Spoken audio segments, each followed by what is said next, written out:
راينبار زقصل مدب حيزلنا متي زلو ወይ ሒዛትልና መፅያ ዘላ ማማ ነፅህቲ ኮይና ፍሉይ መደብ ሒዛ መፅያ ዘላ ምስጋናይ ብግጥሚ እየ ዝገብሮ ኢላ ኣላ ስለዚ መድረኽ ማማ ነፅህቲ ዌልካም ثانك يو يقني لي كل خاتكم تباركوا خميلكم كل خاتكم انقع حقوسلنا انقع حقوسكم لما مهرنا انقع حقوسكم يبلكم كم خاتم نعنا تخبروا زمزاكم كمان نسخاكم كأزا بهري باركم انقع حقوسلنا مسانا خدم سيد جباركم كأزا مشيت زيا سنا مشيت جبارنا بمجمريا نتي سماين برزفت الأجزابير مسكانا يبصحيو أجمير زودتنا قلت دمانتهم كي تحللوا بفقري بتبعات زمهرنا دكتور برهانن انجينير فيلمان ومسن زي بلو مسكاناي بسم تمهرو ناي ويب ديزاين نقرب قلت دمان تمهرو بتقداسنت بتبعات نزي زي كأزمسل تمهرتي بصفوفن تخاتاتلكم بموداءكم وموداءنا كم حدا عبي جوبو خمزي دكتور كرينا تنهي مس ديب كايو زحقو سكا از تمرتي زي دما ببزح مصنعتين براكتيسن سلازو ودانا دقيمي انقو حقو سنايبل اتناي ممهراني زقر من دما نحد حنا جزي فلينا نتيز توهبنا ممرحي حيزنا بعدنا كنت حقاقز مقدس لدفتركمنا كمتي قال أملاخ زبلو كمتي أم مزمور 130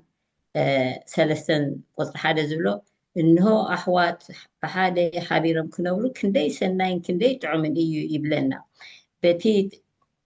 حورات متحجاز قبرنا دما كلهنا بحدا خن عبي جرنا سلازين كلهنا أملاخ عبد سلب صحنا بطعمي إذا مسكين نجزا بهري إذا تمرتي ويب ديزاين بحال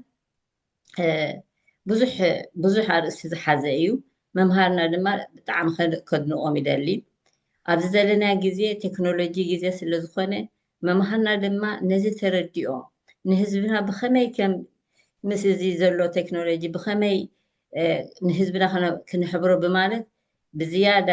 ብቋንቋ ብዝርድአና ብቕልል ዝበለ ንዓና ከመይ ገይሮም ዝርዳእና ገይሮም ብብዙሕ ፃዕረይ ስለ ዝምሃሩና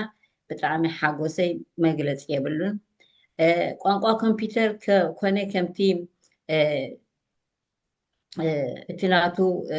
ስትራክቸር ኮነ ኩሉ ብቅደም ተኸተል ገይሮም ነቲ ናይ ዌብ ዲዛይን ከመይ ገይሮም ከም ዝመሃሩና ብጣዕሚ ዝገርመካ ብጣዕሚ መግለፂ የብለን ኣነ ነቲ ነገር ክገልፆ ካልኣይ ነገር ከዓ ዋን ቱ ዋን ገይሮም ግዚኦም ዝሃቡና ከዓ ማለት ግዚኦም ከይበቐቑን ኩሉ ግዜ ምሳና ስለ ዝነበሩ ብጣዕሚ ከመስግኖም ይፈቱ ኣብ ዝግባእ ሰዓታት ኩሉ ግዜ ምሳና ስለ ትፅዕሩ ዝነበርኩም ከዓ ብጣዕሚ ምስጋና ይወሰን የብሉ ነንሕድሕና ክንመሃር ሕብረት ክንገብር ፍቅሪ ክንገብር ከዓ መጀመርያ ነገር እቲ ምስቲ ትምህርቲ ፍቅሪ ጌርና ንዓይ ድሕር ከለኹ እናመፁ እናሓገዙኒ ኣብ ደረኽዎ ሰዓት ከዓ ደው ኢለ ከዓ ንዝኾነ መማህራናይ ስለ ድሕግዙና ነበሩ ዋን ቱ ዋን ነዚ ከዓ እንታይ ኣድሊ ፍልጠት ክንሃርፎ ክንደሊ ኣለና ንፍልጠት እንዳሓሪፍናዮ ኩሉ ክንፈልጥ ንኽእል ኢና ምክንያቱ ዘለና ግዜ ካሽ ዘይብሉ ግዜ ገንዘብ ዘይትሕዘሉ ግዜ እዩ ዘሎ ስለዚ እንድሕር ከምኡ ኮይኑስ ዲጂታል እንድሕር ኮይኑስ ክንመሃር ናይ ግድነት እዩ ምክንያቱ ፅባሕ ንኮ እንድሕር ነዚ ዕድላት እዚ ብጥርሑ ንዑ እንዳበለና እንድሕር ዘይተመሃርናዮ ከይንጣዓስ ኩላህና ኣብዚ ክንነፍዕ ኣለና ግልፂ ንክገብር እየ ኣንታ ፀሓይ በሪቓ ንኩላህና ብቋንቋኹም ተምሃሩ ዝብሎ ካብ ላዕሊ መፂኦምና ንሕና ፊና ንበሃል ንህዝብና ክንሕግዝ ኢና እናበሉ ዘተባብዑና እንታይ እዩ ዕላምኦም እስከ ኣብኦም ኣቲና ንመርምሮ ብኣካል ተረኺብና ብልሕዋተይ ሎምስ ዘበን ፍልጠት ባዕሉ እዩ መፂኡና ኣነ ዕድመይ ደፊአ ግና ደይቁፅሪ እዩ እሞ ዘይፍትን ገለ እንተጠቐመኒ እቲ ዝገርመኩም ሓንጎለይ ተሓዲሱ ኣብ ዲፕሎማ ክበፅሕ እውን ኣብቂዕኒ ሕጂ ተረዲኡኒ ሓንጎል ምሕዳስ ምትብባዕ እዩ ዘድልዮ እሞ ኩልኩም ምሳይ ሕበሩኒ ግዜ እንተ ዝህልወኒ ብዙሕም ገለፅኩ ብዛዕባ ትምህርቲ እዚ ናይ ዌብ ዲዛይን እንተ ትሰምዑኒ ትምህርቲ ንክከታተል ዝገበረኒ ንፉዓት መምሃራን ስለ ዘለውኒ ክቡር ዶክተር ብርሃነ ብንእሽተይ በብሽምና ክፅዋዕና ከለካ ኩሉ ግዜ ኣብ እዘይ ትድውል እታ መተባባዒት ቃልካ ኢንጂነር ፊልሞን ወደይ ድማ ትደግሞ በቲ ልስሉስ ድምፅኻ ልክዕ ፈሊጥከያ እናበልካ ነቲ ሓቂ መልሲ ትፈትሆ ባዕልኻ ኣጅኹም ትብሉና ከይተሓለልኩም ትጎዩ ምሳና እወ ትኽእሉ ኢኻ እወ ትኽእል እዩ ዝብል ቃል ተተኺሉ ኣብ ልብና እግዚኣብሔር ይኽፈልኩም ስለ ፃማኹም ስለ ኩሉ